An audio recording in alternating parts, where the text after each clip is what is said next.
Hello everybody, here I am at the changing of the guard and horse guards parade. So you can see these soldiers here in their red tunics.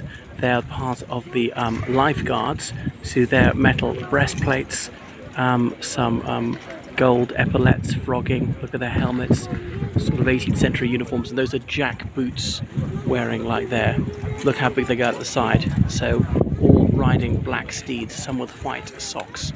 And then their sabres deliberately kept blunt, just so.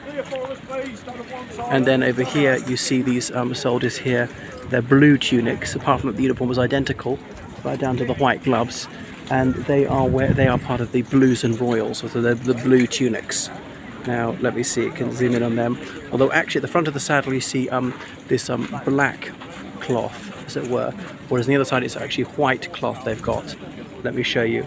Now, they are all riding sable steeds.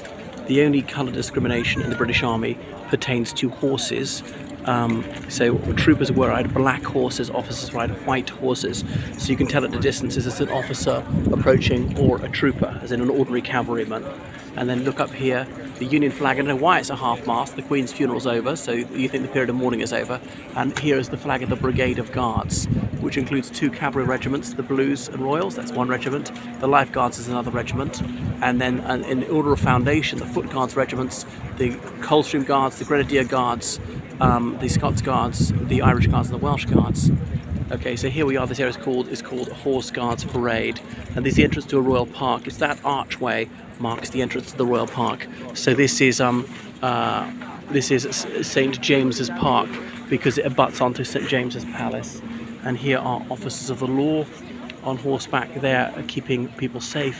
They're keeping us away from the soldiers. The little ceremony whereby the soldiers, they will ride through here out to the entrance of the Horse Guards Parade onto Whitehall Street because they have to guard the entrance to Royal Park. So the Brigade of Guards, those 7 regiments, they're guarding the royal family in London.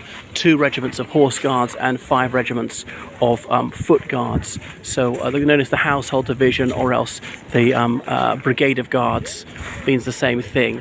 So these are mostly mares, a few geldings. They never use stallions, they're too difficult to control. I don't know what the little black box they wear on their backs is about.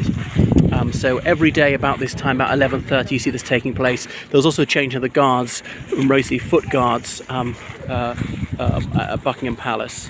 So you can see one of them is a gelding anyway. So yeah, and then you see on the back here, they've got the royal emblem, this little black box in the back. See how highly polished their tunics are. So they perform ordinary military duties. So cavalry regiments, they use tanks, armoured personnel carriers, infantry fighting vehicles. That's the modern version of cavalry. They always decided to mechanise in the First World War. There was the tank brigade back then. Used horses for ceremonial purposes. But the British Army's got several hundred horses. Now other people say, oh, this looks splendiferous, but really, is this a sensible way to spend public money?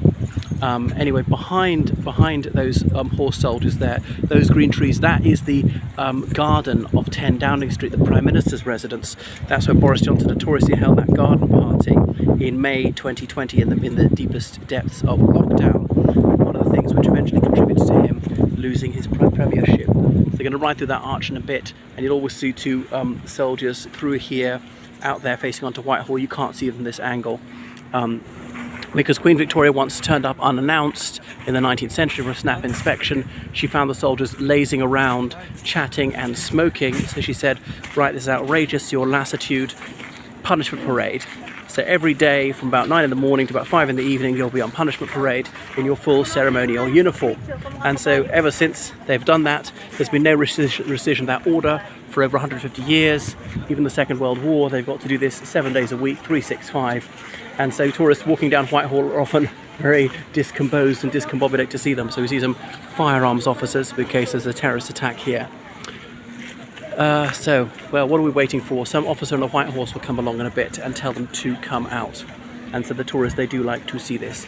This is called Horseguards Parade, and this is where big parades take place. For example, the Queen's Birthday Parade, which would be the King's Birthday Parade, which is usually the 2nd Saturday in June.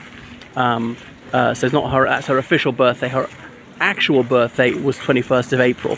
Prince Charles's actual birthday is the 14th of November, but they'll celebrate it second Saturday in June. So there'll be the whole of the Brigade of Guards marching around here. The Foot Guards doing their quick march and their slow march each. One of the regiments of Foot Guards takes the main role each time.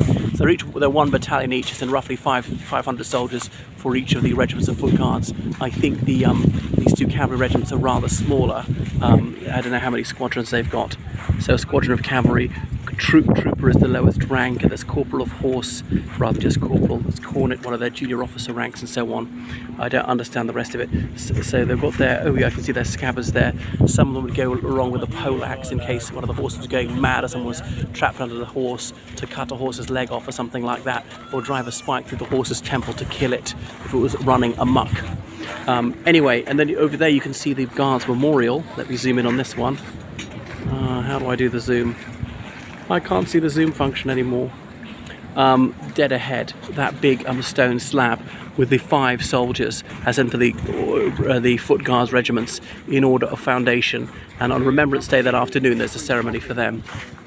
So Coldstream being a river in the extreme north of England, near the Scots border, where the Coldstream Guards were raised in the English Civil War, and then the Grenadier Guards were tall men, as in they're throwing grenades. So grenades named after Granada, Spain.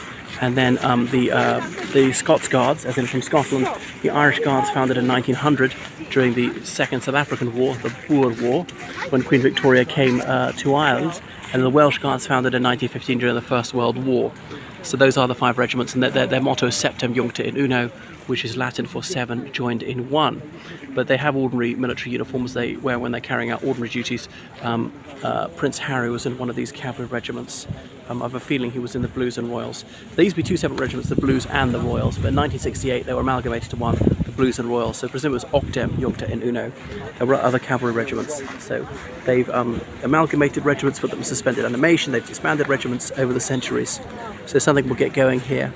Then notice over here they've got all the flags of the various Commonwealth countries up and down here. So this is a royal park, and no protests are permitted in here, and that's when there's a state visit. The foreign monarch or president will come through here because the police can lawfully shut down any protests which occur here.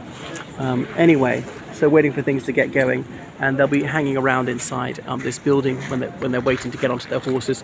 Oh yes, there's also a Horse Guards museum which I've been into if you want to find out more about them. So there's a Brigade of Guards tie they can wear, whether they're an officer or an enlisted man or an enlisted woman. I think there's some women in the Horse Guards regiments. So far as I know, there are no women in the Foot Guards regiments. I think that's a rule, because the women are allowed to do just about everything in the British Armed Forces. I thought they'd not gone into the parachute regiment yet because there's a fitness standard, and for men and women I think it's the same, and so far no woman has actually passed the test. So they're often very proud that it's extraordinarily demanded to get into it. So some more of the cavalry troopers coming out. Okay, so some of them going off duty, and some more of them come on duty. But no officer yet. And a lot of the guys when they join this have never been on a horse in their lives. So their first day in the manege learning to ride. And they're allowed to wear beards now, some of them, for religious reasons. They made an exemption for Sikhs some time ago. Okay, so I really would fancy myself wearing that outfit, but get bored of it after 5 minutes. Okay, so that's enough from me. I'll switch off now. Bye.